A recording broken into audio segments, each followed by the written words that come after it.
اس زمانے میں عرب کا دستور یہ تھا کہ جب ان کے ہاں کوئی بچہ ہوتا وہ دیہات سے آنے والی دائیوں کے حوالے کر دیتے تاکہ دیہات میں بچے کی نشوونما بہتر ہو اور وہ خالص عربی زبان سیکھ سکے۔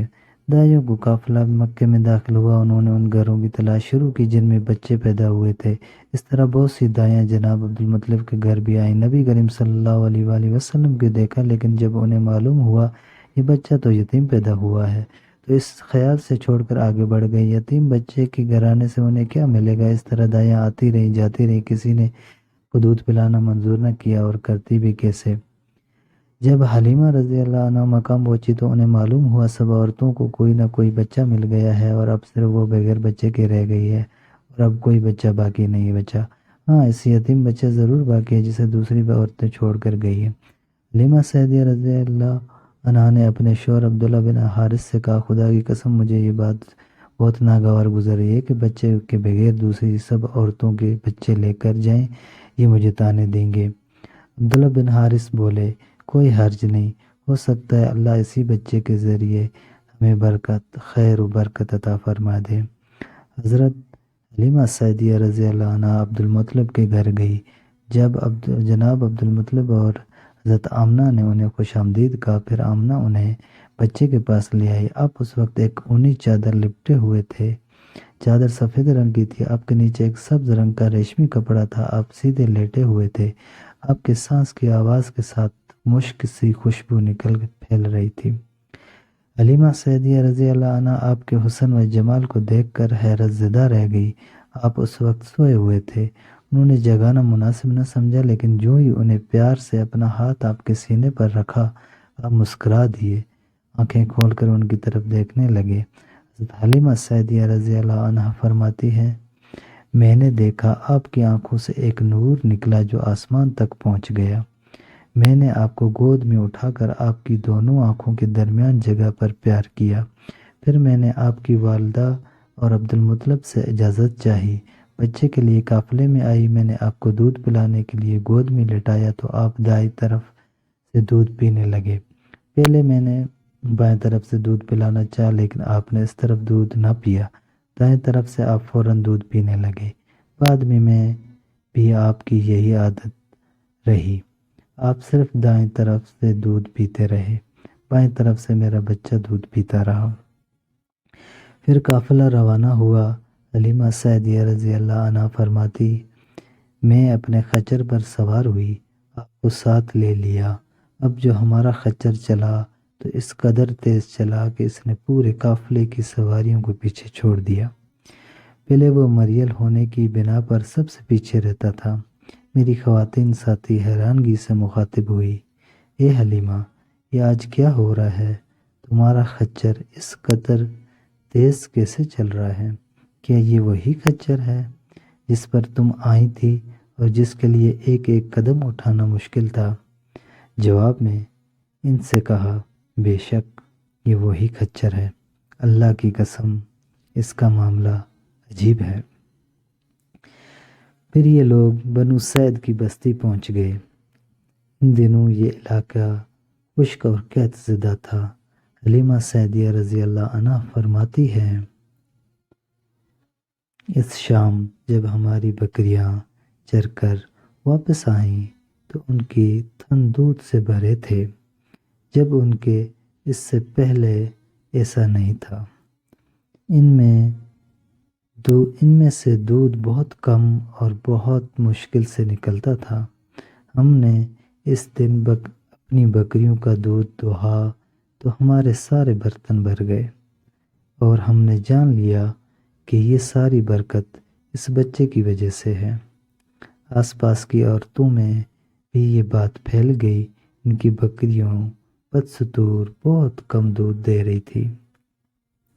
غرض ہمارے گھر میں ہر طرف ہر چیز میں برکت نظر آنے لگی۔ دوسرے لوگ تعجب میں رہے۔ اس طرح 2 ماہ گزر گئے۔ 2 ماہ ہی میں آپ چلنے پھرنے لگے۔ آپ 8 ماہ کے ہوئے تو باتیں کرنے لگے اور آپ کی باتیں سمجھ میں آتی تھی۔ 9 ماہ کی عمر میں تو آپ بہت صاف گفتگو کرنے لگے۔ اس دوران آپ کی بہت سی برکات دیکھنے میں آئی۔ حلیمہ سعدیہ رضی اللہ تعالیٰ عنہ فرماتی ہیں، جب میں آپ کے اپنے گھر لے آئی تو بنو سعد کا کوئی گھرانہ ایسا نہ تھا جس سے مشک کی خوشبو نہ آتی ہو۔ اس طرح سب لوگ آپ سے محبت کرنے لگے۔ پھر جب آپ صلی اللہ علیہ وآلہ وسلم 2 سال کے ہو گئے تو ہم آپ کو لے کر آپ کی والدہ کے پاس آئے۔ اس عمر کو پہنچے کے بعد بچوں کا ماں باپ کے حوالہ کر دیا جاتا تھا۔ ادھر ہم آپ کی برکات دیکھ چکے تھے اور ہماری آرزو تھی کہ ابھی آپ کچھ اور مدت ہمارے پاس رہیں۔ چنانچہ ہم نے اس بارے میں آپ کی والدہ سے بات کی۔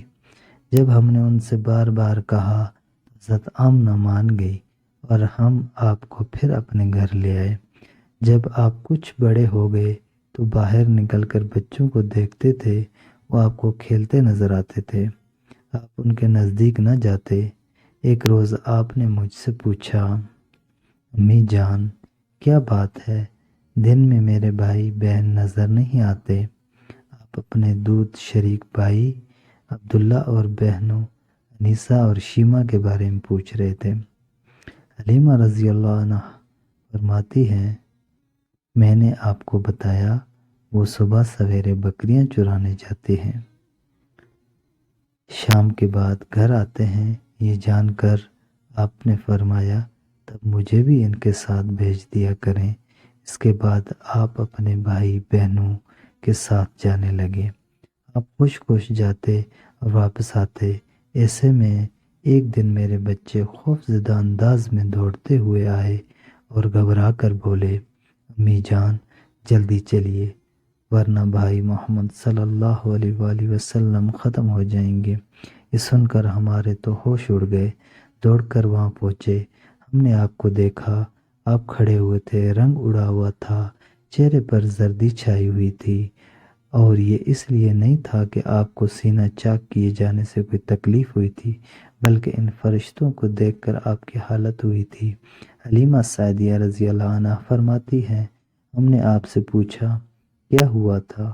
آپ نے بتایا، میرے پاس 2 آدمی آئے تھے، وہ سفید کپڑے پہنے ہوئے تھے، وہ دونوں حضرت جبرائیل اور حضرت میکائیل علیہ السلام تھے۔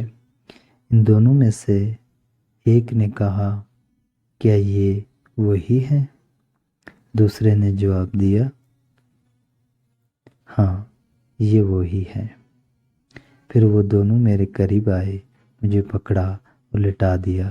اس کے بعد انہوں نے میرا پیٹ چاک کیا، اس میں سے کوئی چیز تلاش کرنے لگے، آخر انہیں وہ چیز مل گئی اور انہوں نے اسے باہر نکال کر پھینک دیا۔